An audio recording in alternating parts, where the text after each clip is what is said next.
Tiba-tiba, pintu ruang makan terbuka lebar, dan sebuah suara berdentum, menanyakan apa yang sedang ia omongkan.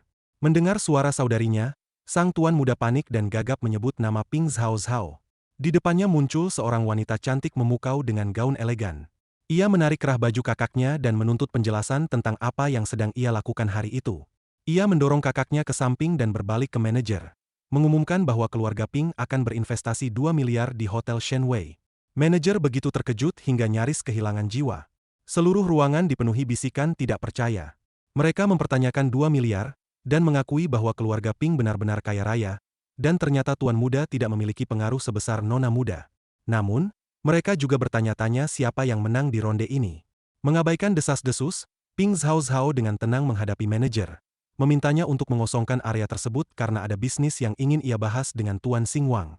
Manajer seketika kembali ke mode penjualnya, menunjuk kursi dan mengundang Nona Ping untuk duduk. Teman-teman kelas Hang Xing Wang kembali terkejut. Seorang teman berambut hitam berbisik menanyakan jenis bisnis apa ini sampai Nona Ping datang sendiri bernegosiasi. Berdiri di sisinya, seorang gadis menambahkan, apakah mungkin Hang Xing Wang adalah tokoh penting yang tersembunyi, yang mampu mengungguli tuan muda keluarga. Sementara itu, teman berambut merah dan wanita berambut pirang hanya bisa mendengus dalam hati, menganggap Hang Xing Wang benar-benar menyembunyikan sesuatu, dan mempertanyakan bagaimana pemain rendahan ini memiliki uang sebanyak ini. Mereka merasa seharusnya tidak menyakitinya. Adapun Xing Wang, ia memandang Nona Ping dan berpikir dalam hati bahwa wanita bernama Nona Ping ini cukup menarik. Sementara itu, manajer kembali ke sikap biasanya yang tenang. Satu tangan di saku, satu tangan lagi menunjuk pintu, ia percaya diri menghadapi seluruh teman kelas Xing Wang, meminta mereka untuk keluar. Nona Ping melirik kakaknya dan dengan tenang menyuruhnya pulang karena kakek sedang menunggunya di rumah. Teman-teman kelas tidak berani bersuara, dengan canggung menatap langit-langit, seragam berpikir betapa canggungnya situasi ini. Si Dewi palsu masih mempertahankan harapan, berlari ke tuan muda dari belakang. Memegang lengannya, ia memohon bahwa ini kesalahannya dan ia tidak mengira akan begini, memohon agar sang kekasih tidak pergi. Suara dingin Nona Ping memotong ketegangan dari belakang, memperingatkan Nyonya Lin bahwa jika ia ingin hidup tenang di kota Sang, ia tidak boleh macam-macam dengan keluarga Ping. Si Dewi palsu membeku sejenak sebelum menangis keras dan berlari keluar ruangan, terisak-isak. Sang tuan muda, kalah dan dipermalukan, berjalan melewati adiknya dengan desahan berat. Setelah kegaduhan akhirnya usai dan semua orang pergi, hanya tersisa Xing Wang, Nona Ping, dan manajer di ruangan tersebut. Dengan senyum, manajer membungkukkan badan sedikit dan berkata bahwa mereka akan segera menyajikan hidangan segar untuk tamu terhormat dan mempersilakan mereka menikmati. Setelah manajer pergi, Nona Ping mendekati Xing Wang dan menanyakan apakah mereka bisa bicara sekarang. Xing Wang memandangnya sejenak lalu menjawab dengan senyum lembut. Xing Wang, kini sendirian di kamar hotel bersama Nona Ping, membungkukkan badan hormat dan mengatakan itu adalah kehormatan baginya.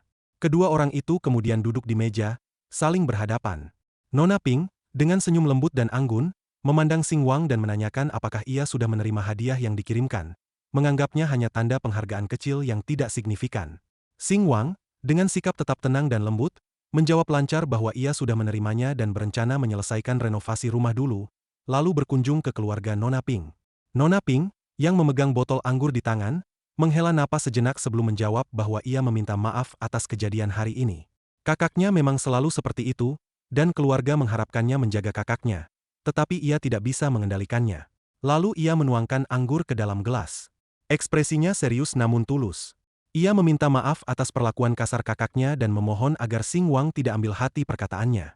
Ia menegaskan bahwa keluarga Ping bukan tipe keluarga yang seenaknya, atau menggunakan kekuasaan orang tua untuk menindas orang lain.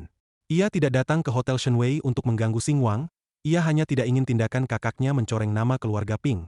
Karena jika kabar ini menyebar, itu akan terlihat sangat buruk. Nona Ping mengangkat gelasnya ke arah Xing Wang, ekspresi tenang namun tegas. Ia mengatakan agar mereka saling memahami, Tuan Xing Wang, dan menganggap ini sebagai keluarga Ping berhutang budi padanya. Ia akan minum untuk itu. Ia meneguk anggur itu dengan gerakan anggun. Xing Wang, dengan senyum sopan, menjawab lancar bahwa mereka tetangga, dan wajar saling membantu. Namun ia kemudian bertanya apa hubungan bisnis Nona Ping dengannya.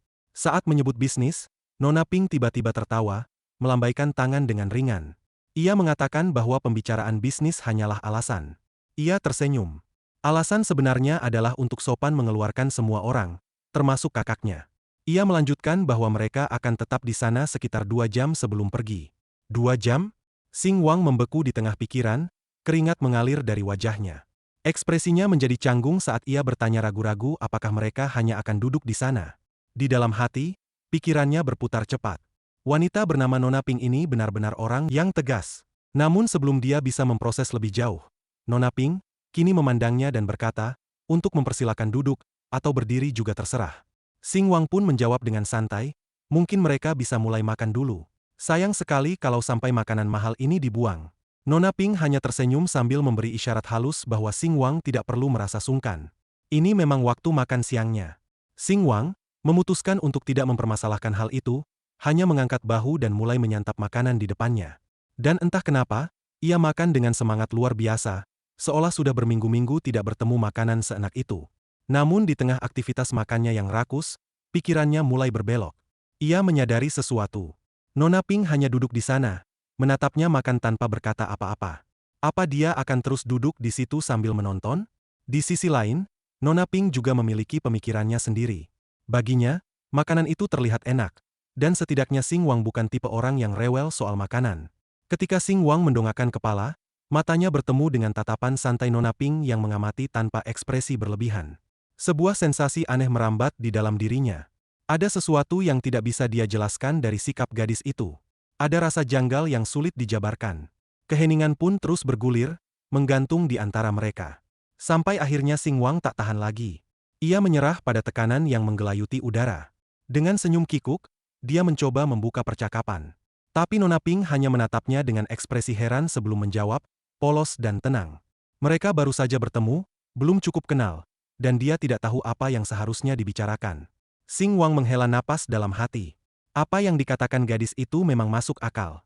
Tapi tetap saja, duduk sambil diawasi saat makan adalah pengalaman yang aneh. Dan saat suasana makin canggung dan udara terasa makin berat, suara dering telepon mendadak memecah keheningan.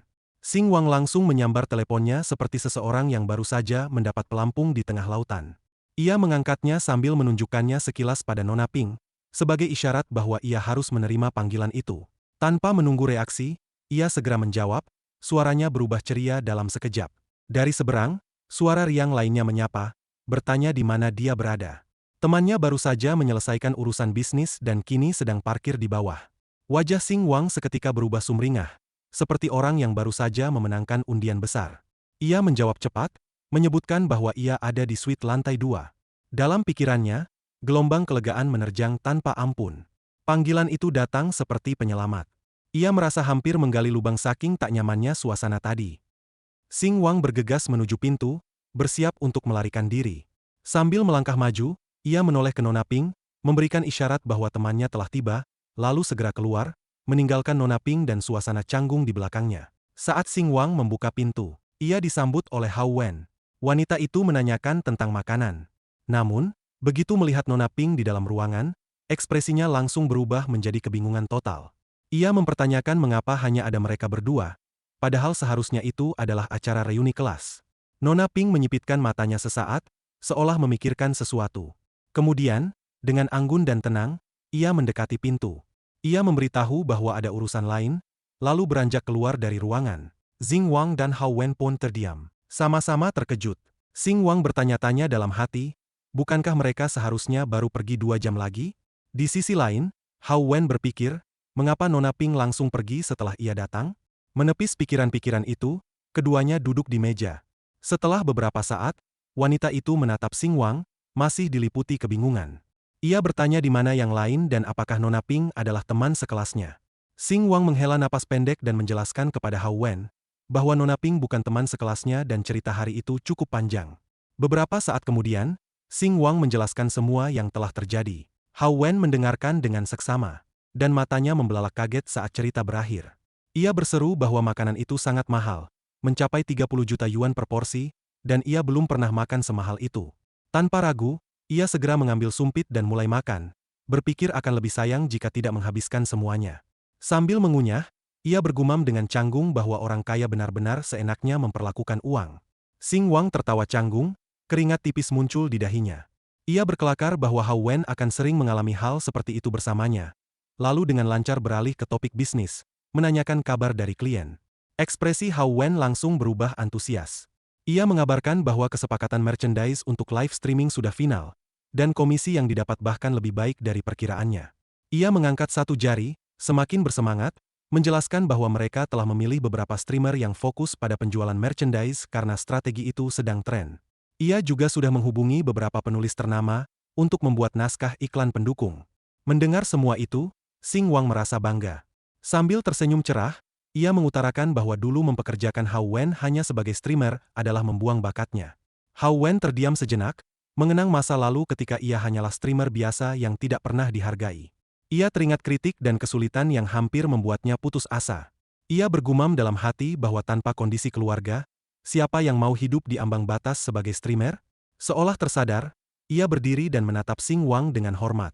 Ia menyampaikan bahwa tanpa Xing Wang, ia tidak akan pernah punya kesempatan ini dan ia sangat bersyukur Xing Wang masuk ke hidupnya, membawa cahaya di masa-masa gelapnya.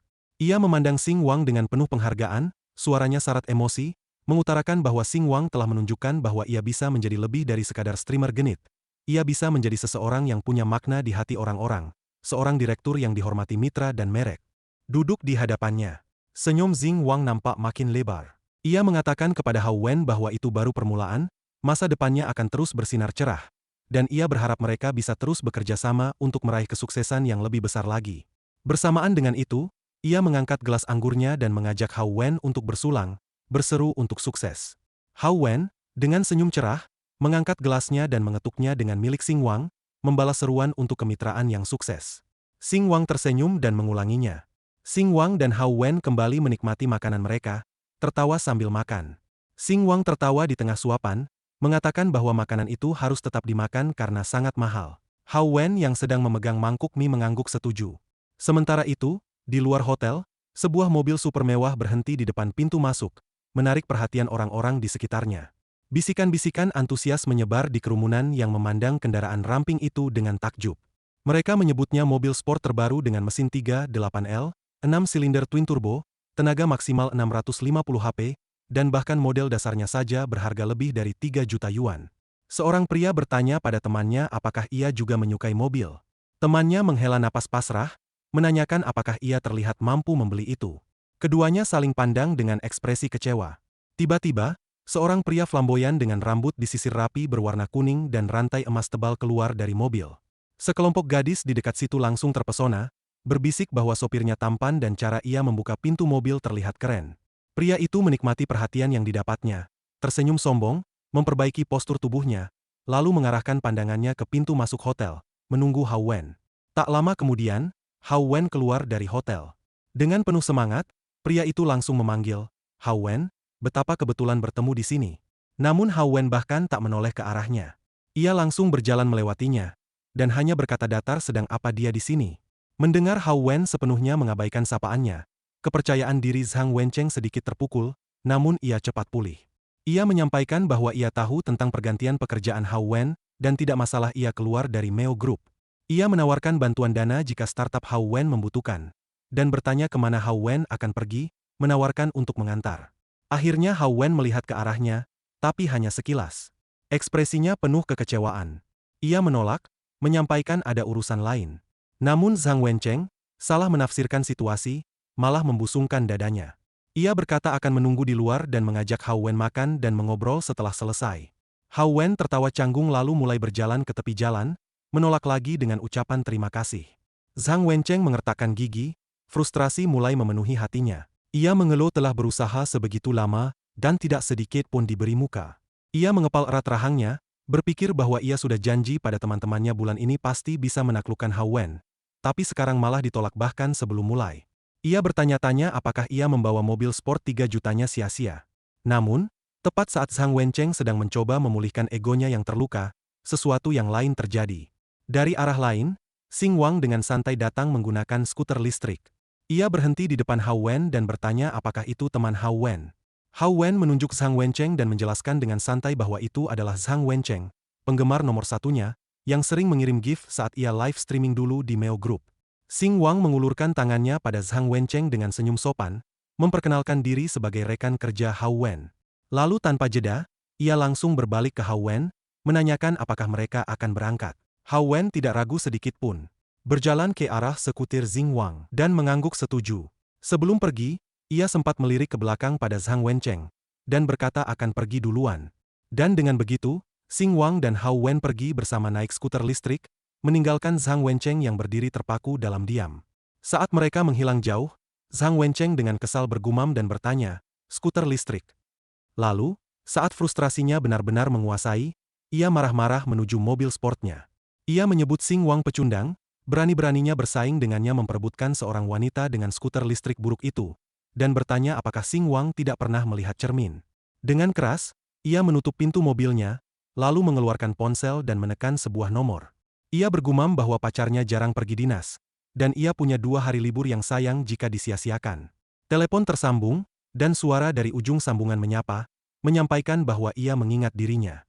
Zhang Wencheng menanyakan apakah ia ingin makan udang karang, karena ia tahu tempat bagus, dan akan mentraktir. Penelepon lain menjawab bahwa Zhang Wencheng memang yang terbaik dan akan segera keluar. Sementara itu, kembali ke tokoh utama kita. Adegan beralih ke jalanan kota yang ramai, di mana Xing Wang dan Hao Wen sedang melaju santai dengan skuter listrik mereka, terlihat sangat bebas dan ringan. Xing Wang, dengan lincah menghindari kemacetan, tersenyum lebar, mengatakan bahwa lebih praktis pakai skuter listrik untuk perjalanan dekat, 1 atau 2 kilometer, dan menyuruh Hao Wen melihat betapa macet jalannya. Hao Wen mengangguk dan menjawab setuju. Ia memeriksa peta di ponselnya, lalu menambahkan bahwa menurut peta, tinggal 1 belokan lagi. Senyum Xing Wang nampak makin lebar. Ia mengatakan bahwa makanan mewah tempo hari mulai membosankan, dan ia membutuhkan makanan sederhana tapi enak. Pada hari itu, kenikmatan sajian udang karang menjadi tujuan utama. Xing Wang dan Hao Wen tiba di sebuah restoran udang yang ramai, memarkirkan sepeda motor listriknya dengan rapi, lalu masuk. Di dalam restoran, mereka duduk di salah satu meja. Tak lama kemudian seorang pelayan datang membawa baki besar berisi hidangan yang masih mengepul, berupa sepiring udang bawang putih dan sepiring udang bumbu 13 rempah. Pelayan itu mempersilakan mereka memesan lagi jika belum cukup. Xing Wang dengan santai meminta sepiring mie tambahan. Pelayan itu mengangguk, memastikan mie akan segera datang. Dengan makanan sudah tersedia di atas meja, Hao Wen langsung mengambil seekor udang. Ia tersenyum kepada Xing Wang, mengatakan bahwa ia tidak akan memakai sarung tangan dan menyarankan untuk menghisap bagian kepala udang karena disitulah rasa terbaik berada. Xing Wang melihatnya menyantap udang itu dan tertawa pelan, memuji kepandaian Hao Wen dalam makan. Setelah beberapa saat, keduanya mengangkat gelas anggur mereka untuk bersulang dan meneguk sedikit minuman. Namun, pada saat bersamaan, masalah pun datang. Di pintu masuk restoran, Zhang Wencheng masuk bersama seorang perempuan selebriti live streaming bernama Xin Hua. Begitu melihat Xing Wang dan Hao Wen, matanya langsung membelalak. Ia menarik lengan Zhang Wencheng, menyarankan untuk segera pergi ke tempat lain. Namun, Zhang Wencheng menolak, mengatakan bahwa tempat itu memiliki makanan terbaik dan tidak perlu pindah. Setelah itu, ketika ia melihat-lihat restoran, matanya bertemu dengan Xing Wang dan Hao Wen yang sedang duduk bersama. Sejenak ia membeku, lalu menggertakkan giginya, menyimpulkan bahwa alasan ada urusan tadi hanyalah alasan untuk menolak undangan makannya. Dan Hao Wen ternyata sedang berkencan dengan orang seperti itu. Dalam aksi dendam semata, Zhang Wencheng mendadak menarik Xin Hua ke dalam pelukan erat. Terkejut, wajah Xin Hua langsung memerah karena malu. Tanpa menjawab, Zhang Wencheng langsung menariknya dan sengaja melewati meja tempat Xing Wang dan Hao Wen duduk. Xing Wang dan Hao Wen sama-sama menoleh ke arah mereka, tetapi tidak berkata apa-apa. Zhang Wencheng pun merasa sangat marah. Ia bersumpah akan mendukung perempuan lain dan menjadi penggemar nomor 1 mereka. Sementara itu, Xin Hua yang melihat Hao Wen dari seberang ruangan tersenyum sendiri, berlagak sombong, berpikir bahwa meskipun Hao Wen berhasil mendapatkan pria kaya seperti Hang Xing Wang, ia bisa merebut pendukung utamanya dan dengan kakak Zhang Wencheng, akun barunya pasti cepat populer. Kembali ke meja Xing Wang dan Hao Wen mendekatkan dirinya dan berbisik, mengatakan bahwa Zhang Wencheng itu benar-benar penjahat dan bertanya apakah ia harus mengingatkan Xin Hua. Xing Wang hanya menjawab bahwa setiap orang punya takdirnya sendiri. Hao Wen diam sejenak, lalu berpikir. Sementara itu, di meja Zhang Wencheng, makanan tiba, dan Xin Hua bertepuk tangan girang karena aromanya yang harum. Ia menawarkan diri untuk mengupas udang untuk Zhang Wencheng. Merasa percaya diri, Zhang Wencheng mengangguk setuju, memuji kebaikan gadis itu. Xin Hua mengambil seekor udang, mengupasnya dengan hati-hati, lalu mengangkatnya ke mulut Zhang Wencheng. Tepat saat ia hendak menggigitnya, tiba-tiba suara keras memecah suasana restoran. Teriakan itu datang dari seorang wanita. Melihatnya berjalan mendekat dengan langkah kasar, Zhang Wencheng langsung melompat, berniat kabur. Ia berputar cepat, mencoba mengelak. Ia pura-pura tidak tahu apa-apa. dan tidak tahu siapa yang datang. Belum sempat kabur, wanita itu langsung menarik tangannya dan menahannya. Ia mencubit telinga Zhang Wencheng dan berteriak, mempertanyakan mengapa ia nakal saat ia pergi dinas, dan siapa perempuan murahan di depannya. Zhang Wencheng tampak sangat takut. Ia gagap, mengatakan itu tidak seperti yang dipikirkan dan meminta diberi kesempatan untuk menjelaskan. Keringat mulai bermunculan di dahinya saat ia berpikir dalam hati bahwa biasanya wanita itu seperti orang bodoh dan bisa diluluhkan dengan beberapa kata manis. Setelah mencela Zhang Wencheng, wanita itu beralih ke Xinhua dan bertanya apakah ia tidak tahu Zhang Wencheng punya pacar. Melihat Xing Wang dan Hao Wen yang memperhatikan, Xinhua merasa sangat kesal. Bertanya-tanya mengapa hal ini selalu terjadi di depan Hao Wen. Belum sempat ia menjawab, wanita itu langsung mencengkeram kerah baju Zhang Wencheng dan berteriak, mempertanyakan mengapa ia masih mencari wanita lain di belakangnya padahal ia sudah membelikan mobil, jam tangan, rumah, bahkan uang bulanan setiap bulan. Ia menyebut Zhang Wencheng anjing yang menggigit tangan yang memberinya makan dan tidak punya harga diri sebagai lelaki. Zhang Wencheng panik, terus-menerus membantah dan mencoba menyalahkan Xinhua. Ia memohon kekasihnya untuk mendengarkan penjelasannya, mengatakan bahwa ia benar-benar korban dan dipaksa oleh perempuan itu, sang sugar mama. Mendengar ini, mata wanita itu langsung memancarkan amarah. Ia menatap gadis itu, lalu tiba-tiba menampar Xinhua dengan keras. Sang sugar mama berteriak, menyebut Xinhua pelacur yang berani merebut pacarnya dan mempertanyakan apakah ia ingin mati. Masih terasa sakit akibat tamparan, Xinhua tiba-tiba dibantah oleh Zhang Wencheng yang menangis, mengatakan bahwa ia tidak bersalah dan semua ini salah perempuan itu yang telah merayunya, dan perasaannya pada kekasihnya asli, dan kekasihnya tahu bagaimana ia biasa memperlakukannya. Xinhua kini benar-benar kecewa. Matanya mulai berkaca-kaca saat ia berpikir sendiri bahwa Zhang Wencheng bukan keturunan kaya kedua, tapi hanya pria simpanan, dan uang yang ia berikan berasal dari sugar mamanya. Mendengar ucapan Zhang Wencheng, sugar mama itu tertawa dingin, mempertanyakan kebenaran perasaannya. Zhang Wencheng terus mengangguk, meyakinkan bahwa perasaannya sungguh-sungguh dan kekasihnya tahu bagaimana sikapnya selama ini. Sugar mama itu, mendengar jawaban tersebut, menunjuk ke arah Xinhua. Tanpa ragu, Zhang Wencheng membuktikannya kepada sugar mamanya dengan menyerang Xinhua secara fisik. Tak terduga, hanya keluar untuk makan malah berujung pada pemukulan seperti ini. Enggan menerima situasi tersebut, ia berteriak bahwa Zhang Wencheng sudah gila. Untuk menjaga citranya di hadapan sugar mama, Zhang Wencheng menyalahkan segalanya pada Xinhua. Ia mendengus, mengatakan bahwa Xinhua yang gila karena terus mengikutinya sepanjang hari, ia bahkan menuduh Xinhua memaksanya keluar makan hari itu, padahal ia sudah berkali-kali menolak ajakannya. Melihat drama yang terjadi, kerumunan mulai berkumpul untuk menonton. Xinhua, mendengar fitnah yang dilemparkan kepadanya, terkejut, menyangkal tuduhan itu dan mengatakan bahwa ia sedang dijebak dan tidak tahu Zhang Wencheng punya pacar, dan ia juga korban di sini. Sudah cukup lama menyaksikan drama tersebut, Xing Wang akhirnya tidak bisa menahan diri lagi. Ia berdiri, Hao Wen melihatnya berjalan menuju Zhang Wencheng, tersenyum tipis, berpikir bahwa Xing Wang mengatakan ia menghormati takdir orang lain. Namun ia benar-benar berkata satu hal dan melakukan hal lainnya. Dengan tenang, Xing Wang berjalan ke arah mereka dan tanpa basa-basi mengambil sepiring udang pedas dari meja. Melihatnya mendekat, Zhang Wencheng marah berbalik dan membentak, mempertanyakan apa maunya anak miskin itu. Belum sempat menyelesaikan ucapannya, Xing Wang langsung menuangkan seluruh piring udang itu ke wajahnya, dan mengumpat kepada pria itu. Terkejut dengan tindakannya, Xinhua berteriak, mempertanyakan alasannya. Berbalik ke Zhang Wencheng, piring itu perlahan jatuh dari mukanya. Nyeri mulai terasa. Ia memegang wajahnya dan berteriak kesakitan karena matanya panas. Sugar mama langsung berlari ke sampingnya, mengelap wajahnya, lalu berteriak pada Xing Wang, mempertanyakan asal-usulnya, hubungannya dengan ini, dan apakah ia gila.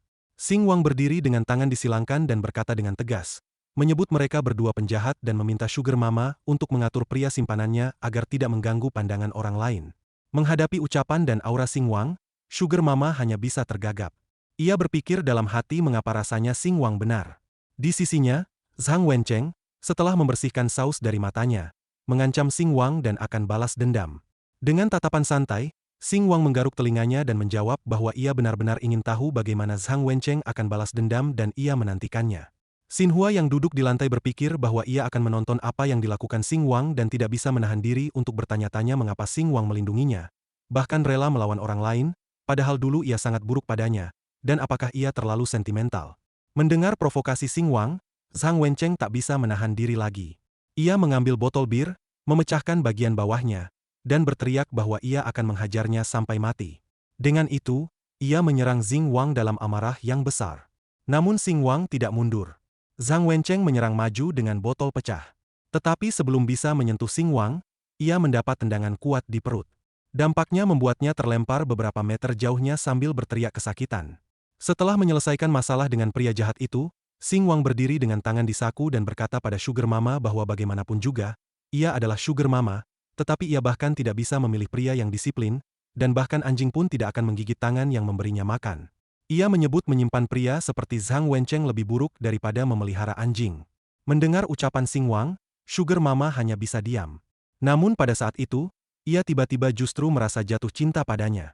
Melihatnya begitu keren dan dominan, ia meliriknya dengan pipi memerah, berpikir bahwa Xing Wang sangat tampan. Sementara itu, setelah menerima tendangan hebat itu, Zhang Wencheng perlahan duduk, tubuhnya sakit semua. Ia mengerat-gerat dan berpikir bahwa pria itu bahkan tidak terlihat lebih besar darinya. Kehebatan macam apa ini, mengapa ia begitu kuat, dan rasanya sakit sekali. Saat Zhang Wencheng mengerang kesakitan, Xinhua ragu-ragu mendekat, ia meletakkan tangan di dadanya dan berterima kasih karena telah datang membantunya. Xing Wang menjawab dingin bahwa ia tidak membantunya, ia hanya muak dengan perilaku seperti itu. Mendengar ini, Xinhua merasa sedikit malu, berpikir bahwa Xing Wang jelas datang membantunya dan mungkin ia hanya malu mengakuinya. Sementara itu, Zhang Wencheng baru saja berhasil berdiri. Tanpa ragu, ia langsung memohon pada Sugar Mama untuk segera mencarikan seseorang untuk menghajar Xing Wang. Tetapi Sugar Mama, yang kini jatuh cinta pada Xing Wang, hanya menunjukkan rasa jijik pada Zhang Wencheng. Ia menyuruhnya diam dan mengatakan bahwa Xing Wang benar. Memelihara anjing lebih baik daripada menyimpan Zhang Wencheng. Dengan itu, ia berbalik dan tersenyum pada Xing Wang, menanyakan apakah ia bisa menambahkannya di WeChat. Menghadapi permintaan mendadak Sugar Mama, Xing Wang sempat terkejut. Setelah menyelesaikan segalanya, Xing Wang pergi dari restoran bersama Hao Wen. Xinhua memanggilnya, berlari mengejar mereka. Xing Wang mendengar suaranya, berbalik dan bertanya dingin, "Ada apa?" Xinhua menampilkan pose menggoda, perlahan menyisir rambutnya. Ia mengatakan ingin mentraktir Xing Wang makan sebagai balas jasa atas bantuannya, dengan nada bicara penuh godaan. Namun Xing Wang tidak goyah, ia menjawab dingin bahwa tidak perlu. Melihat godaannya gagal, Xinhua beralih ke nada yang lebih lembut. Ia meminta maaf dengan tulus atas apa yang terjadi sebelumnya, tidak ingin Xing Wang salah paham. Xing Wang tetap dingin dan menjelaskan bahwa ia tidak sengaja membantunya dan hanya merasa terganggu, jadi tidak perlu dipikirkan. Saat ia berjalan keluar, ia menunjuk Hao Wen dan sepeda listriknya. Ia mengatakan bahwa Hao Wen dan ia masih harus kembali ke perusahaan dan lembur. Tanpa kata tambahan, ia naik ke sepeda dan pergi bersama Hao Wen, meninggalkan Xinhua di belakang. Melihat mereka pergi, Xinhua berpikir dalam hati bahwa Xing Wang begitu rendah hati dan berwatak baik, mengapa ia tidak menyadarinya sebelumnya, dan ia benar-benar pria langka yang pernah ia temui. Ia pun berpikir jika Xing Wang dan Hao Wen hanya sebatas teman, jadi ia masih ada kesempatan. Di sisi lain restoran, Zhang Wencheng masih menangis dan memeluk kaki Sugar Mamanya, mengatakan tidak bisa hidup tanpanya dan akan mati tanpanya. Tetapi setelah dibimbing oleh Xing Wan, ekspresi Sugar Mama langsung berubah dingin. Ia mendorongnya menjauh, menyuruhnya melepaskan. Pada saat bersamaan, pemilik restoran mendekat, terlihat marah, menanyakan siapa yang akan membayar kerusakan tokonya. Sugar Mama yang kesal langsung berbalik dan membentak, menyalahkan pria jahat itu dan meminta pemilik toko untuk meminta uang padanya. Dengan itu, ia berbalik lagi dan menendang Zhang Wencheng di wajah, menyuruhnya enyah. Apakah karena ia sekuat Xing Wan atau karena Zhang Wencheng memang begitu lemah? Tendangan itu membuatnya terlempar 1 meter jauhnya, darah dan ingus beterbangan. Setelah menyelesaikan urusannya, Sugar Mama yang masih kesal mendekat ke Xinhua, seolah siap bertarung. Namun bukannya menyerang, ia hanya mendengus dingin dan berlalu. Sementara itu, Zhang Wencheng sudah bangkit lagi. Dengan sifatnya yang tidak tahu malu, ia langsung melupakan semua yang baru saja terjadi. Malah, pikiran baru muncul di kepalanya. Ia berpikir bahwa Sugar Mama tidak menginginkannya lagi, tapi itu tidak masalah. Xinhua adalah selebriti online cantik dan pasti punya banyak uang, dan ia pun juga tampan. Dengan pikiran jahat itu, ia langsung berlari ke arahnya, berteriak memanggil nama Xinhua. Mendengar namanya tiba-tiba disebut, Xinhua punya firasat buruk. Tubuhnya langsung kaku saat berdiri di sana, benar-benar tidak tahu apa rencana Zhang Wencheng. Tepat saat Zhang Wencheng mendekat, ingin menangkap Xinhua, ia secara refleks menghindar ke samping, membuat jatuh muka duluan ke tanah. Setelah itu, Xinhua sadar.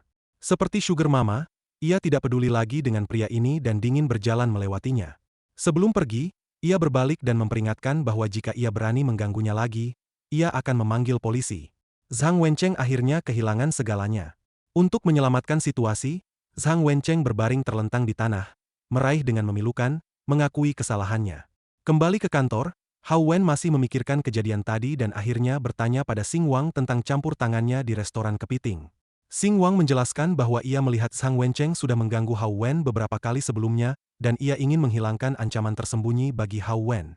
Mendengar bahwa Xing Wang melakukan itu untuknya, tanpa bahkan menyebut Xinhua, wajah Hao Wen langsung memerah. Ia tersenyum, berterima kasih kepada Xing Wang, dan menyatakan keinginannya untuk bekerja selamanya untuk membalasnya. Meskipun komentarnya bersifat bercanda, ia tidak lupa akan tanggung jawabnya. Dengan cepat, Hao Wen mengeluarkan tumpukan dokumen dan melanjutkan dengan rencana bisnis baru yang telah disusunnya. Xing Wang menerima dokumen tersebut dan mulai membacanya.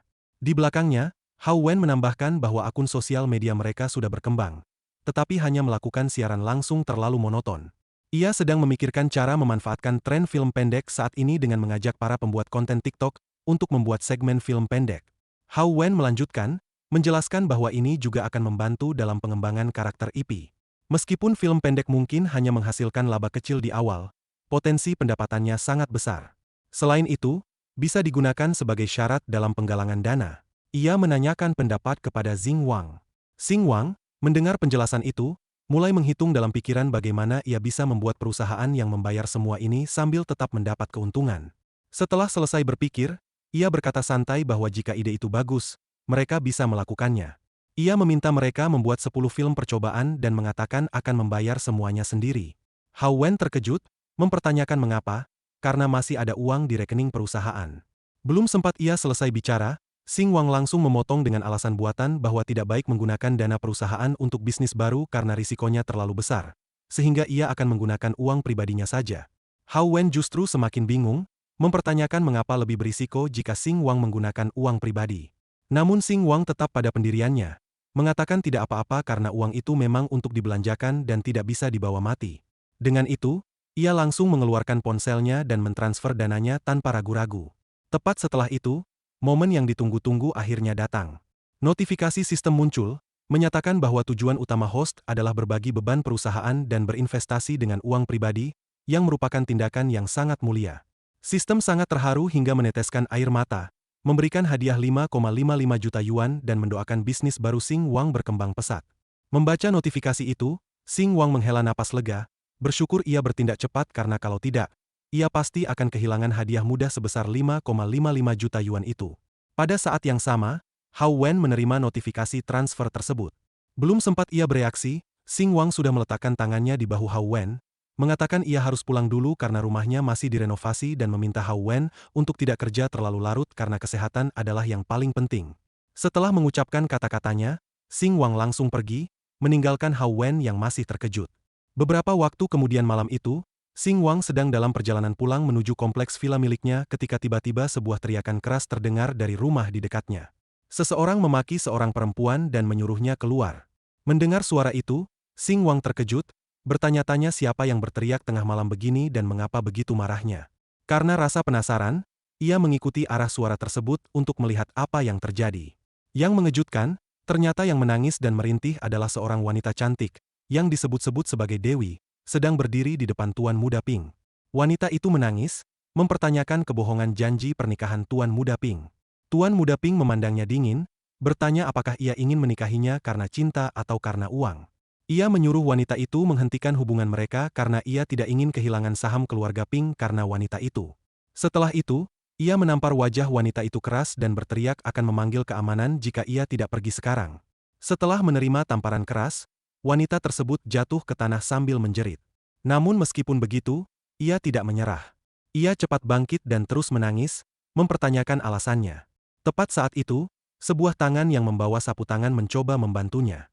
Tanpa perlu menebak itu adalah Xing Wang.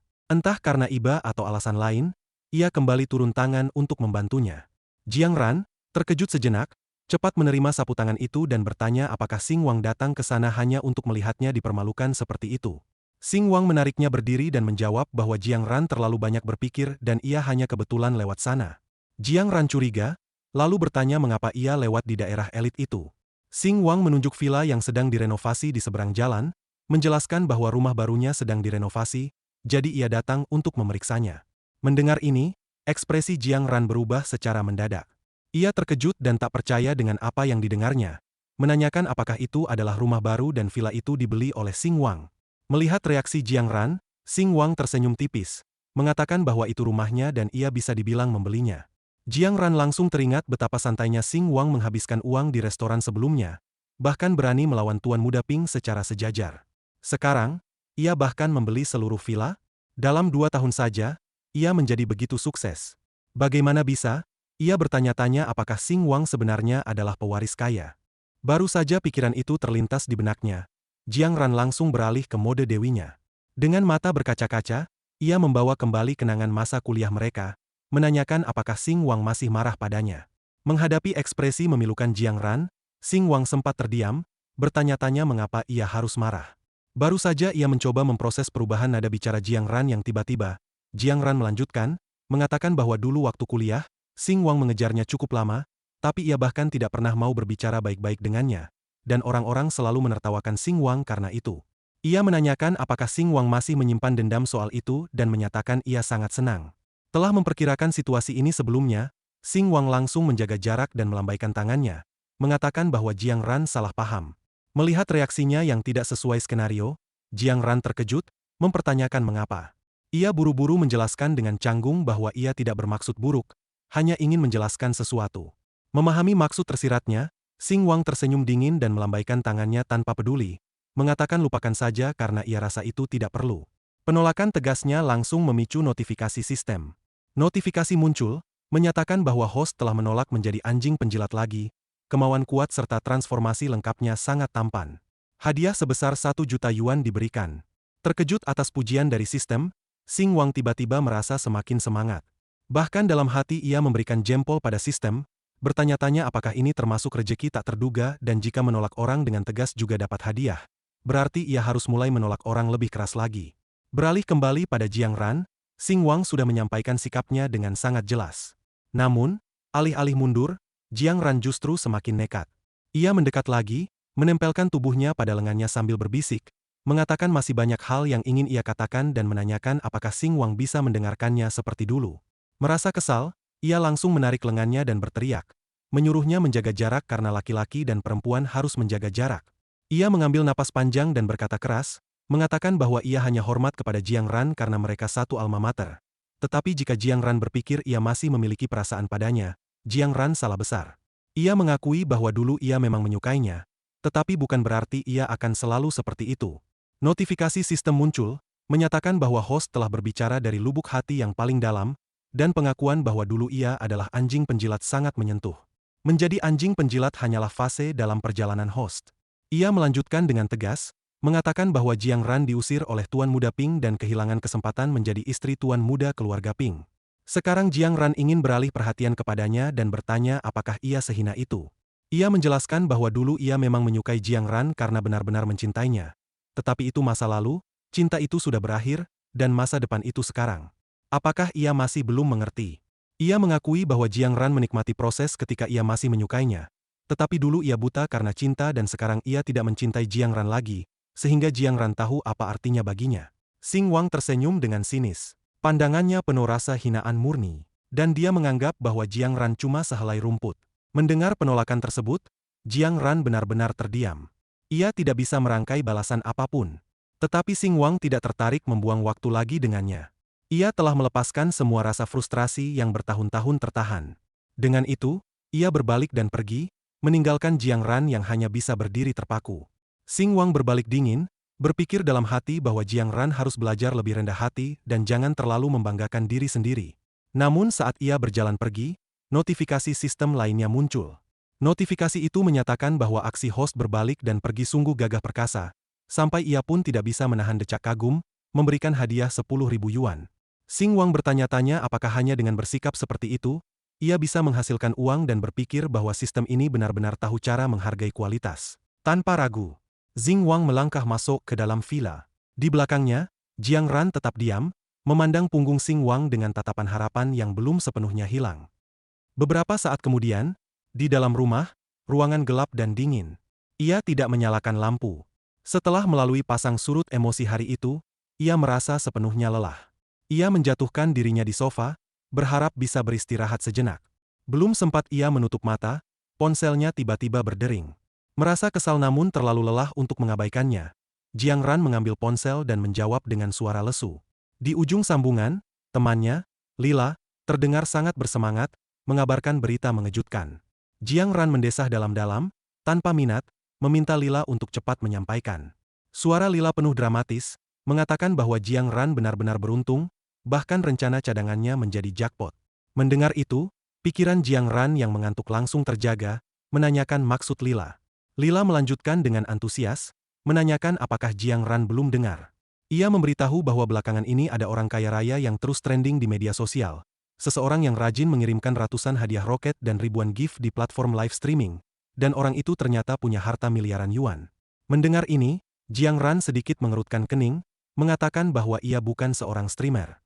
Lila mengabaikan komentarnya dan justru mulai bercanda, menanyakan siapa orang itu. Jiang Ran yang sudah kehabisan tenaga mulai kehilangan kesabaran, meminta Lila untuk mengatakan saja apa yang ingin disampaikan dan singkat. Akhirnya Lila membongkar rahasia besar itu, mengatakan bahwa itu adalah tentang Xing Wang. Napas Jiang Ran tertahan, mempertanyakan kembali. Lila menjelaskan bahwa pria yang dulu mengikutinya bertahun-tahun itu ternyata punya harta puluhan miliar. Ia membandingkan dengan tuan muda Ping yang entah dapat warisan atau tidak. Sementara Xing Wang sudah duduk di atas tambang emas. Sebuah kilatan jok mengaliri tubuh Jiang Ran. Ia duduk tegak, menggenggam erat ponselnya, menanyakan bagaimana Lila tahu itu benar-benar dia. Lila terdengar bangga, mengatakan bahwa itu mudah, karena fitur rekomendasi kontak di ponselnya menunjukkan bahwa akun itu milik Xing Wang. Jari-jari Jiang Ran mengendur, ponsel terlepas dari genggamannya dan jatuh ke lantai dengan bunyi redup. Suara Lila teredam di speaker, tetapi Jiang Ran tidak merespons. Ia hanya duduk di sana, menatap kosong ke depan, pikirannya benar-benar mati rasa. Ia meratapi bahwa seseorang sudah mencintainya selama bertahun-tahun, dan ia sendiri yang mengusirnya, meninggalkan seseorang yang bisa memberinya hidup penuh kekayaan dan kemuliaan. Untuk pertama kalinya, Jiang Ran benar-benar menyesal pada keputusannya. Menyadari kesalahannya, Jiang Ran tiba-tiba meledak. Memegang kepalanya, ia berteriak seperti hantu dalam film horor. Namun hanya sekejap, ia langsung menghapus air matanya dan bergumam pada diri sendiri, mengatakan untuk tidak meratapi hal ini, karena ia memiliki bentuk tubuh yang sempurna, sangat cantik, dan belum pernah kalah di industri hiburan. Setelah kembali percaya diri, ia langsung bangkit dari duduknya, matanya bersinar penuh tekad. Seperti pepatah bilang, seorang gadis dapat dengan mudah menangkap seorang pria. Ia menggenggam tangannya erat-erat, berpikir bahwa selama ia aktif mengejarnya, cinta yang Xing Wang pendam bertahun-tahun pasti akan kembali menyala. Ia hanya perlu mengingatkannya pada masa lalu mereka. Lagi pula, ia adalah gadis paling cantik di dunia. Pandangannya tertuju pada cakrawala seperti seorang jenderal yang sedang menyusun strategi perang. Adegan beralih kembali ke villa, di mana Xing Wang berdiri di depan cermin, mengamati dirinya seperti seorang kritikus seni yang sedang menilai sebuah mahakarya. Bukan wajahnya yang diperhatikan, tapi seluruh postur tubuhnya. Ia sedang memeriksa penampilannya. Ada yang kurang, gumamnya. Ia duduk di lantai, mengeluarkan ponselnya, dan bergumam bahwa punya uang tapi tidak sehat adalah tragedi sebenarnya. Sehingga olahraga itu wajib dan ia harus mulai latihan. Ia membuka aplikasi ponselnya, mencari rekomendasi gym terbaik. Tiba-tiba, sebuah saran menarik perhatiannya. Bangun gym pribadi dan sewa pelatih pribadi. Xing Wang menggosok dagunya, berpikir bahwa itu terdengar seperti gaya bos sungguhan. Tanpa ragu-ragu, ia mengetuk layar untuk membeli pilihan tersebut. Baru saja selesai, sistem tiba-tiba muncul. Notifikasi berbunyi, sistem mendeteksi dua wanita yang tengah mengalami penyesalan ekstrim terhadap host. Syarat terpenuhi. Sistem melakukan pembaruan. Xing Wang nyaris menjatuhkan ponselnya, mempertanyakan apakah sistem bisa berkembang karena hal ini. Saat pembaruan selesai, notifikasi lain muncul, mengaktifkan mekanisme penyesalan dan menampilkan pesan khusus. Bila tingkat penyesalan mencapai 90%, bisa dikonversi menjadi kecerdasan. Host juga akan mendapat 5 poin fisik dan 5 poin daya tarik. Tingkat penyesalan saat ini ditampilkan. Penyesalan Xinhua, 50%, penyesalan Lin Jiangran, 80%. Mata Xing Wang menyipit, mempertanyakan mengapa tingkat penyesalan Lin Jiangran begitu tinggi. Panel sistem lain muncul, menampilkan informasi host. Nama, Hang Xing Wang, usia, 24 tahun, Sio, Scorpio, tinggi, 178 cm, fisik, 25-100, kecerdasan, 45-100, kemauan, 35-100, poin, 0 level maksimum untuk manusia normal telah tercapai, dan mekanisme penyesalan aktif. Sistem berbicara lagi, mengatakan bahwa host mendapatkan 5 poin dan menanyakan kemana ia ingin mengalokasikannya. Fisik, kecerdasan, atau pesona. Xing Wang tersenyum sinis, mengatakan bahwa itu benar-benar tepat waktu karena ia baru saja ingin mulai berolahraga. Tanpa ragu, ia mengetuk layar, memasukkan semua poin ke fisik. Segera setelah poin dialokasikan, energi kuat mengalir dalam tubuhnya. Ototnya perlahan membesar, daya tahan meningkat, dan ia langsung merasa lebih kuat. Matanya membelalak, terkejut dengan efek yang begitu jelas. Namun tiba-tiba ia teringat sesuatu tentang membership gym yang baru saja dibelinya. Ia menggelengkan kepala, mengeluh bahwa ia sudah memesan 20 sesi pelatih pribadi dan sayang jika tidak dipakai. Ia mengeluarkan ponsel lagi, berpikir bahwa sekarang semua sedang dibenahi dan lebih baik sekalian memperbaiki kamar orang tuanya juga agar mereka terbiasa hidup mewah. Menggunakan metode kodok direbus pelan daripada shock terapi. Ia kembali menggeser-geser pilihan furnitur dan tersenyum, mengatakan bahwa oven itu kelihatan bagus. Keesokan pagi di YM Fitness Center, Xing Wang mengikuti alamat dari aplikasi dan datang pagi-pagi sekali. Begitu memasuki pintu, resepsionis menyambutnya dengan senyum profesional, menanyakan apakah ia datang untuk YM Fitness. Xing Wang mengangkat ponselnya, membenarkan dan menyebutkan bahwa ia memesan 20 sesi pelatih pribadi kemarin atas nama Xing Wang. Resepsionis mengangguk dan mulai mengetik di komputer, meminta Xing Wang untuk menunggu sebentar sementara ia memeriksanya. Saat resepsionis sibuk, Xing Wang memanfaatkan kesempatan untuk mengamati tempat itu. Bukan para wanita, melainkan perlengkapan olahraganya. Dalam hati, ia menilai sebagai pengusaha bahwa tempat itu lumayan bagus, semua kelihatan premium. Satu-satunya masalah, menurutnya, adalah tempat itu menguras dompet lebih cepat daripada game online. Beberapa saat kemudian, resepsionis mengangkat kepala, memberitahu Tuan Xing Wang bahwa ia menemukan riwayat pembeliannya. Namun Tuan Xing Wang belum menjadi anggota resmi pusat kebugaran mereka, sehingga tidak bisa menggunakan layanan pelatih pribadi. Xing Wang berkedip, mempertanyakan apakah pelatih pribadi dan membership itu berbeda. Resepsionis tersenyum manis, membenarkan dan menjelaskan bahwa membership dibagi menjadi kartu bulanan, triwulan, dan tahunan, sementara sesi pelatih pribadi adalah kontrak terpisah antara pelanggan dan pelatihnya. Ia menambahkan bahwa Xing Wang sudah memesan 20 sesi, tetapi membutuhkan kartu membership, dan ia menyarankan kartu bulanan, dengan tawaran 3 sesi trial gratis jika daftar sekarang. Otak Xing Wang sedikit bingung, ia mempertanyakan mengapa ia harus membayar 2.000 yuan per jam untuk pelatih level emas, dan itu tidak termasuk membership. Ia menyamakan pusat kebugaran itu dengan penipuan zaman sekarang. Melihat ekspresi bingungnya, resepsionis terus membujuk, menanyakan apakah Tuan Xing Wang sudah memutuskan. Xing Wang menyilangkan tangan, mengatakan bahwa ia sudah memutuskan untuk membatalkan dan tidak mau membayar omong kosong seperti itu. Wajah resepsionis langsung pucat. Xing Wang menjelaskan dengan tenang bahwa 20 sesi itu menghabiskan 8.000 yuan dan jika ia berbisnis, ia akan memberikan kartu membership untuk harga segitu. Ia mengatakan tidak perlu dibahas lagi dan meminta refund saja.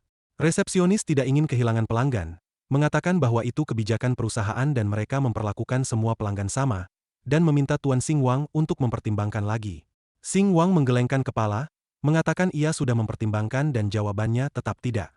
Resepsionis ragu, mengatakan bahwa refund harus disetujui oleh bos mereka. Kesabaran Xing Wang mulai habis, ia meminta resepsionis untuk memanggil bosnya ke sana. Merasa ketegangan semakin naik, resepsionis buru-buru pergi mencari atasan.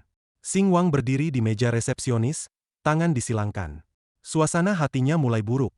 Dalam hati ia berpikir bahwa uang harus dibelanjakan untuk hal-hal penting. Jika mengeluarkan miliaran untuk sesuatu yang berguna, ia tidak akan ragu.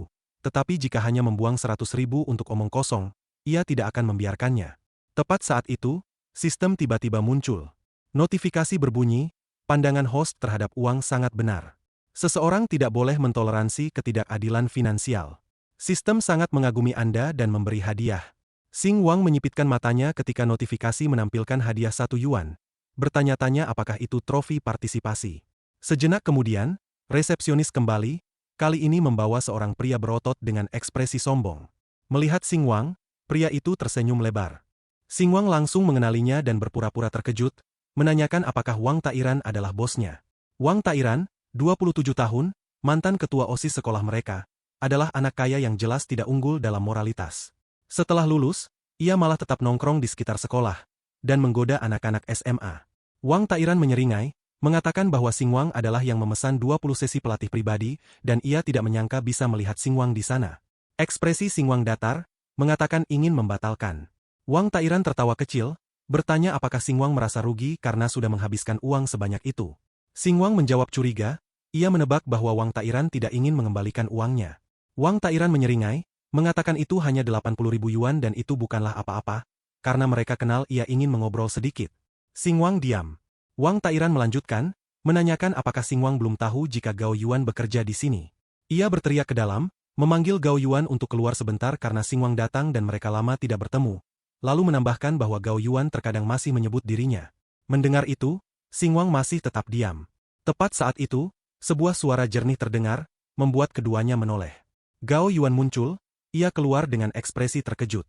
Xingwang memandang gadis itu, Gao Yuan, sementara notifikasi muncul di depannya. Nama, Gao Yuan. Usia, 24 tahun. Tinggi, 168 cm. Berat, 52 kg. Daya tarik, 8/10. Tingkat penyesalan saat ini, 0%. Ia memandang notifikasi itu. Senyum tipis muncul di bibirnya. Dalam hati, ia berpikir untuk mengumpulkan poin. Perhatiannya tajam, ia ingin membuat Gao Yuan menyesal atas cara ia memperlakukannya dulu. Ia sedikit menundukkan wajah, mengingat masa lalu. Dulu saat masih muda, ia sangatlah polos. Benar-benar percaya Gao Yuan peduli padanya. Sebuah ingatan masa lalu muncul. Gao Yuan masa SMA bicara dengan suara malu-malu, mengatakan bahwa ia melihat ada gadis yang memberikan surat cinta kepada Xingwang dan menyuruhnya jangan tergoda, karena wajar saja orang suka padanya karena ia hebat. Tetapi gadis itu hanya melakukannya karena kalah tantangan, dan ia hanya ingin memberitahu. Mendengar ini, Xingwang tertawa canggung, menggaruk belakang kepala, mengatakan ia tahu dan tidak akan tergoda pada orang lain dan ia hanya menyukai Gao Yuan. Gao Yuan tiba-tiba menggenggam tangannya, suaranya penuh godaan, mengatakan bahwa ia akhir-akhir ini stres dan tidak ada teman bicara, dan senang Xingwang ada di sana mendengarkannya, karena ia memang orang baik dan itu sangat berarti baginya. Ia menambahkan bahwa akan sempurna jika Xingwang mengizinkannya memfotokopi tugas sekolahnya terus. Saat itu, Xingwang mengingat dua sisi Gao Yuan, topeng polos dan sikapnya yang mengejeknya. Ia berpikir dalam hati bahwa ia benar-benar mengira Gao Yuan menyukainya, tetapi ternyata ia hanya mempermainkannya. Ia ingat bagaimana Gao Yuan seenaknya menerima hadiah dari siapa saja, mengulangi kalimat yang sama kepada tiap orang, bahwa karena ia menerima hadiah, jangan salah paham terhadap hal tersebut. Ia mengatakan ini pada setiap orang, tetapi mereka tetap mencoba. Memikirkan itu, Xingwang menggertakkan giginya, amarah muncul di matanya. Keluarga Gao Yuan sangat kaya, salah satu yang terkaya di kota. Mencoba memikatnya dengan uang mungkin tidak berhasil. Matanya beralih ke pria di sebelahnya. Badan kekar, otot membusung, seorang pecinta gym sekaligus mantan preman sekolah. Xingwang mengingat kembali kenangan lama, ketika teman-temannya menyebut bahwa Gao Yuan sudah lama memperhatikan Wang Tairan dan selalu tertarik pada pria berotot. Setetes keringat mengalir di wajahnya saat ia mulai menyusun puzzle dalam pikiran. Ia menyadari bahwa nona kaya itu menjadi pelatih kebugaran hanya untuk bisa dekat dengan Wang Tairan. Sebuah senyuman licik perlahan muncul di bibirnya. Ia berpikir bahwa jika ia bisa mengungguli Wang Tairan, ia mungkin bisa mengubah pandangan Gao Yuan tentang dirinya. Dengan dukungan finansial yang ada, ia seharusnya bisa menaklukkan gadis sepertinya. Gao Yuan melirik ke arahnya dan bertanya apakah ada masalah. Xingwang menatapnya tajam, lalu tersenyum kecil, berpikir bahwa ia harus membuat Wang Tairan terlihat lemah di mata Gao Yuan dan menghancurkan kesan yang telah dibangunnya selama ini. Kemudian, ia berbalik menghadap Wang Tairan dan berkata santai bahwa menurutnya tidak masuk akal membayar biaya keanggotaan lagi setelah memesan 20 sesi pelatih pribadi. Wang Tairan tersenyum sinis dan menjawab bahwa itu adalah harga standar industri kebugaran. Jika Xingwang merasa mahal, ia bisa tidak menggunakan pelatih pribadi dan cukup berolahraga biasa saja. Sambil melihat Xingwang dengan tatapan sombong, ia menambahkan bahwa sebenarnya, pekerja kantoran seperti Xingwang sudah banyak berolahraga hanya dengan naik kereta bawah tanah yang penuh sesak, meskipun itu bukan hitungan resmi. Namun, karena Gao Yuan ada di sana, ia akan membayar keanggotaan 1 tahun untuk menunjukkan dukungannya. Tanpa ragu-ragu, Xingwang langsung mengulurkan tangannya dan menjawab bahwa jika ia suka, ia pasti akan memperpanjang lagi. Pria berambut merah yang sedang memegang pinggang Gao Yuan tertawa kecil, mengejek Xingwang yang mencoba berlagak kaya padahal tidak punya uang, nanti malah kelaparan sendiri, karena jika tidak cukup makan, olahraga pun percuma. Wang Tairan melirik Xingwang, lalu berpikir dalam hati apakah orang ini masih belum move on dari Gao Yuan, dan menyayangkan bahwa sekarang Gao Yuan miliknya. Namun, Xingwang tetap tenang, bahkan tersenyum lembut. Ia mengakui bahwa ia sedikit kurang dana dan bertanya mengapa mantan teman sekelasnya tidak memberinya diskon jika benar-benar memahami situasinya. Setetes keringat turun dari dahi Wang Tairan saat ia memandang Xing Wang dengan tak percaya, menanyakan tentang diskon. Xing Wang mengusap rambutnya sambil semakin melebarkan senyumnya, menyarankan untuk didiskon karena Gao Yuan dan ia dulu satu kelas. Lagi pula, ia melihat bahwa Wang Tairan bisa membuka gym besar itu juga pasti karena bantuan finansial dari Gao Yuan. Matanya bersinar penuh kesadisan. Ia berpikir bahwa ia bisa saja langsung membeli gym itu secara utuh. Tetapi setelah bagaimana Gao Yuan memperlakukannya dulu, lebih baik ia memainkan permainan panjang dengan bersembunyi sebagai mangsa. Tiba-tiba, Wang Tairan menatap Xing Wang dan mengangkat 3 jari. Ia memberikan diskon 40% demi Gao Yuan, mengatakan bahwa belum pernah ada orang yang mendapatkan penawaran seperti itu sebelumnya. Karena refund merepotkan, ia akan meningkatkan jumlah sesi Xing Wang dari 20 menjadi 30. Kemudian, ia meletakkan tangannya di bahu Xing Wang dan tersenyum congkak, menyuruhnya meningkatkan kemampuannya atau ia akan tetap menjadi bahan tertawaan seperti dulu karena bahkan tidak bisa melakukan beberapa repetisi. Menyaksikan adegan ini, Xing Wang menjawab tenang bahwa ia tidak akan melupakan budi baik Wang Tairan dan suatu hari akan membalas 2 kali lipat. Namun dalam hati, ia memandang dingin, berpikir bahwa Wang Tairan hanya bisa omong besar. Pria berambut merah itu lalu berbalik ke salah satu temannya di gym, meminta Zhang Qi untuk mengurus Tuan Xing Wang dan ia akan berlatih bersamanya. Xing Wang tetap santai meski menyaksikan mereka. Saat hendak pergi, Gao Yuan sedikit melirik ke arahnya dan mengucapkan semangat. Saat ia berjalan pergi, ia diam-diam berpikir bahwa wajah Xing Wang ternyata lumayan tampan, sayang tubuhnya terlalu kurus. Tepat saat itu, pria tadi mendekati Xing Wang, menanyakan apakah ia pernah fitness sebelumnya dan ada area spesifik yang ingin difokuskan. Xing Wang menjawab santai, mengatakan tidak hari ini dan akan bicara lain waktu saja karena ada urusan mendesak yang harus ia selesaikan. Ekspresi pria itu sedikit kecewa, mengatakan baiklah. Saat Xing Wang meninggalkan gym, pria itu bergumam kepada resepsionis, menyebut Xing Wang sebagai cowok fitness abal-abal dan membenci jenis seperti itu, seperti guru fitness ala media sosial. Resepsionis mendengus setuju, menambahkan bahwa ia juga pemilih. Beberapa saat kemudian, Xing Wang keluar dari gym, tersenyum licik. Ia merasa semuanya sempurna, membiarkan mereka mengejek sepuasnya karena balas dendamnya akan terasa semakin manis. Ia mendekati skuter yang diparkir tak jauh dari sana, memasang helm, lalu meminta sistem untuk menampilkan statistiknya. Notifikasi langsung muncul, sebuah panel baru menampilkan semua karakteristik dirinya. Melihat angka-angka tersebut, matanya bersinar penuh antusiasme. Tingginya benar-benar bertambah 1 cm. Ia bertanya-tanya apakah peningkatan stamina juga efek tambahan. Ia tiba-tiba membayangkan dirinya memiliki tubuh berotot, memegang trofi, dan berpose seperti atlet binaraga profesional. Ia bertanya-tanya apakah ia bisa terus bertambah tinggi jika ia terus meningkatkan stamina dan berpikir bahwa nanti bisa jadi aneh jika terlalu tinggi. Merasa bingung, sistem langsung merespons, mengatakan bahwa ia terlalu banyak berpikir dan skenario yang ia bayangkan tidak akan terjadi. Selain itu, pertumbuhan tinggi juga akan tercermin di aspek lain, sehingga ia tidak perlu khawatir menjadi terlalu tinggi. Setetes keringat mengalir di wajahnya, berpikir bahwa sistem baru saja melempar sebuah lelucon, tetapi ia tidak bisa membuktikannya. Mencium keraguan Xing Wang, sistem tampak bingung. Namun, Xing Wang tiba-tiba berbicara lagi, meminta sistem untuk menampilkan statistik Xinhua dan Jiang Ran. Notifikasi baru muncul, menampilkan atribut serta tingkat penyesalan gadis itu. Xing Wang memandang layar dengan senyum puas. Staminanya kini mencapai 23, hanya butuh 17 poin lagi untuk menyamai level manusia normal. Ia memutuskan untuk meningkatkan stamina sampai maksimal. Saat ia menggeser panel sistem, sebuah pikiran baru muncul di benaknya, bertanya-tanya siapa yang sebaiknya ia targetkan selanjutnya. Tiba-tiba, semangatnya membara, dan senyum licin kembali muncul di wajahnya. Jiang Ran hanya butuh 20% lagi untuk mencapai 100% penyesalan. Ia bertanya-tanya hadiah atau pencapaian apa yang akan terbuka di level 100% total penyesalan. Tanpa ragu, ia memilihnya dan menyatakan bahwa ia sudah memutuskan untuk fokus padanya. Adegan bergeser ke Jiang Ran, yang sedang duduk di depan cermin, mengatur riasannya dengan cermat. Saat melihat refleksinya, dia berpikir sendiri, ia masih punya kesempatan. Walaupun dia gagal mendapatkan tuan muda keluarga Ping, ia masih punya peluang untuk mendapatkan Xing Wang. Dia terdiam sejenak, larut dalam pikiran. Xing Wang dulu pernah sangat menyukainya dan ia yakin masih punya kesempatan. Tiba-tiba, ponselnya yang sedang di-charge menyala. Suara ponselnya berbunyi, membahas cara menciptakan tampilan alami yang sempurna, terlihat mempesona secara spontan dalam momen-momen santai. Di mata pria, riasan alami sama dengan tanpa riasan, yang artinya kecantikan alami. Tapi kuncinya adalah kesempurnaan, hingga ke helai rambut terkecil. Selesai merias, dia mengangguk senang, mengiyakan pernyataan itu. Baru saja dia meletakkan kuasnya, ponselnya bergetar, ada panggilan masuk. Melihat layar, dia tersenyum. Waktu yang tepat, persis saat ia ingin menghubunginya, dia malah duluan menelepon. Memegang ponsel itu, ia berpikir, Xing Wang pasti sudah tidak marah lagi. Toh, dia menyukainya selama 4 tahun. Pria seperti ini, masih mudah diatur. Asal ia menurut padanya, dan tunjukkan cukup banyak tanda ketundukan, bukankah semua pria menyukai perasaan di balik kendali? Pada saat bersamaan, notifikasi baru muncul di hadapan Xing Wang. Melihatnya, dia tersenyum dalam hati. Tingkat penyesalan naik, bahkan sebelum panggilan tersambung. Senyumannya semakin dalam.